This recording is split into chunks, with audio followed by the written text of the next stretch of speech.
Assalamu alaikum. Урматтуу мусулман бир туугандар, барыңыздарды ушул ыйык Рамазан айыңыздар менен куттуктайм. Кармаган оразаңыздар кабыл болсун.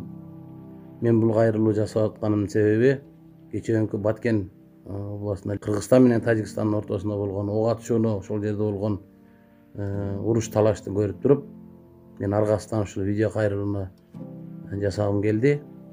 Урматтуу өкмөт мүчөлөрү, урматтуу биздин депутаттар, урматтуу биздин акылдуулар дейинчи. Биз сиздерди акылдуу деп ишенип отурабыз да, ушулар маселени чечет, ушулар бир чечкиндүү кадамга барышат деп. Бул Тажикстан менен Кыргызстандын чек арасындагы болуп аткан бул биринчи талаш эмес да. Бул көп болду мындай талаш. Ар бир талаш болгон сайын, чуручу болгон сайын, ызчуу болгон сайын биз кокой сүйлөштүк, биз чечишип келдик, биз минттик, анттик деп атасыздар. Ошентип алдап келе атасыздар, адатыңыздарча. Кана сүйлөшкөнүңөрдүн жыйынтыгы? Кечеги жыйынтыгы? Ушул жыйынтык. Биздин чек арага жасаган мамилеңиздер ушул, биздин кыргыз элине кылган мамилеңиздер бул. Бул кандай деп түшүнөбүз биз сиздерди? Кана биздин Тажикстандагы биздин элчибиз. Май келди, майдын 10-у болуп атат мынакей. Аюу ченден чыкты, аюу. Биздикилер ченден чыгасыңарбы же жата бересиңер кирип алып? Сиздер мындай ошол жерде элдин акыбалын сүйлөп аткан ушул интернеттерде чыгып баарыңыздарга жетип атат, көрүп атасыздар. Ошол абышка менен кемпирдин ыйлап чечим кыла аласыздарбы сиздер? Же жөн эле олтура бересиздер ошол жерде, болду ушул барып алып ушу кирип кетсеңер эле болду аяка.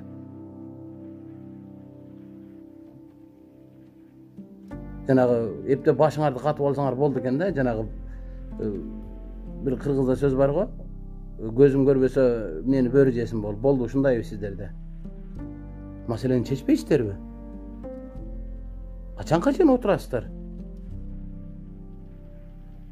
Колуңуздардан келбесе, колуңуздан келбейт деп кетиш керек жумуштан. Анын эч уяты жок. Мынтип эч нерсени чече албай уят болуп ошол жерде отургандан көрө, андан көрө мен колуман келбей калды, колунан келчүлөр келип иштегиле деп орунду бошотуп кетиш керек. Анын ошонун уяты жок, тескерисинче. Эмне деген мамиле бул элге? Мына урматтуу Баткенден шайланып барган депутаттар. Şu Баткен областынан канча депутат шайланып барганыңыздар билбейт экен, так саныңарды. Эртең шайлоо келет атат, октябрда. Ошол элдин ардына барасыздар кайра. Сиздер эле барасыздар. Азыркы отурган депутаттар эле барасыңар. Кайра эртең шайлоого ушул депутаттар катышасыңар. Азыркы партиялар катышасыңар. Себеби башкалар катыша албайт, башкалардын силердикиндей акчасы жок элдин. Ушул акчалуулар барасыңар. Буга чейин стадиондорду толтуруп 10 миң, 20 миң адамдын алдында укмуш убада берип келбедиңер беле? Баткен областына шайланып келген депутаттар, айрыкча сиздерге баса белгилеп кайрылайын. Эмне дейсиздер эртең барып элдин алдына чыгып? Эмнени айтасыздар? Эмне дейсиздер? Кана берген убадаңарды эмне дейсиздер? Ушуну кийлигишип чечип коесуңар ушул маселени. Ошол жерден шайланып келген депутаттар бирөөңүздөр бир барып ошол жерге туруп бир эл менен жолугушуп бир чечкиндүү кадам жасабайсыздарбы? Ойлонуп көрүңүздөр, эртең октябрда кайра шайлоо болот. Көрөм ошондо шайлоодо бар эмне дейт экенсиздер. Ойлонуңуздар, колуңуздардан келбейби? Колдон келбей калды деп эркекче жумуштан кетиш керек. Колдон келбей калды деп эле. Колдон келген жумушту жасаш керек. Элди мынчалык кыйнабаш керек, элди мынчалык тебелебеш керек. Өзүңөрдү өзүңөр билип, өтөңөр төргүлүп олтурасыңар барып алып. Жаман көрсөңүздөр жаман көрүп турсуңуз мен айтканымы. Буга чейин деле жаман көрүп келгенсиздер.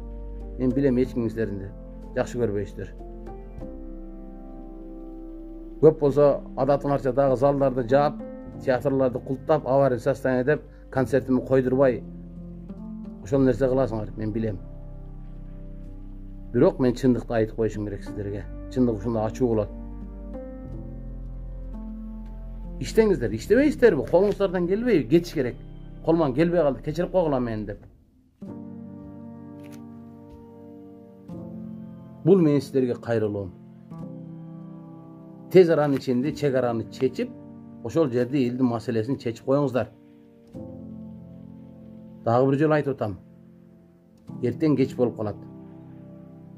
Барып эл менен жолугуп, чек араны тактап, элге жакшынакай жашоо орнотуп бериңиздер.